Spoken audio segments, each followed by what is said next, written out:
প্রথম ধাপের উপজেলা নির্বাচন পরবর্তী প্রতিক্রিয়ায় আওয়ামী লীগের সাধারণ সম্পাদক ওবায়দুল কাদের বলেছেন, নির্বাচন শান্তিপূর্ণভাবে সম্পন্ন হয়েছে এবং এতে ভোটার উপস্থিতি ছিল সন্তোষজনক।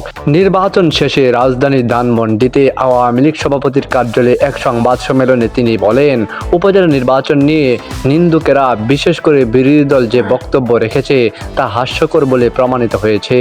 অনেকের আশঙ্কা ছিল 139টি উপজেলা নির্বাচন খুনোখুনি, মারামারি, রক্তারক্তি অবস্থায় সমাপ্ত হবে। এই নির্বাচনে প্রথম পর্যায়ে কোথাও ক্যাজুয়ালিটি নেই, প্রাণহানির ঘটনা নেই। কিছু জায়গায় কিছু বিচ্ছিন্ন ঘটনা ঘটেছে, কিছু আহত হয়েছে, কিন্তু প্রাণহানির ঘটনা নেই।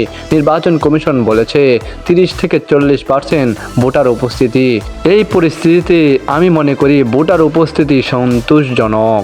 ওবায়দুল কাদের বলেন, এই নির্বাচনে আওয়ামী লীগের প্রার্থীরাই বেশি জিতেছে, অন্য দলের হিসাবটা পরে দিতে পারবো। আমরা মনে করি ভোটার টার্ন আউট সন্তোষজনক, প্রাণহানি নেই। নির্বাচনে এটাকে শান্তিপূর্ণই বলতে হবে। বিএনপি বলেছে নির্বাচনকে বয়কট করেছে জনগণ। সাংবাদিকদের এমন প্রশ্নে আওয়ামী লীগ সাধারণ সম্পাদক বলেন, 30 থেকে 40% ভোটার যদি উপস্থিত হয় সেখানে বিএনপি এবং তাদের মমনস্ক অন্য দল নেই। তারপরও এই প্রাকৃতিক পরিস্থিতিতে এই উপস্থিতি সন্তোষজনকই বলছি। বিএনপির এ ধরনের বক্তব্য পাগলের প্রলাপ। ওবায়দুল কাদের বলেন, বিএনপির অনেকে নির্বাচন করেছেন, বহিষ্কার করেও তাদের ঠেকানো যায়নি। আসলে স্থানীয় প্রয়োজনে স্থানীয়দের নিবৃত্ত রাখা কঠিন।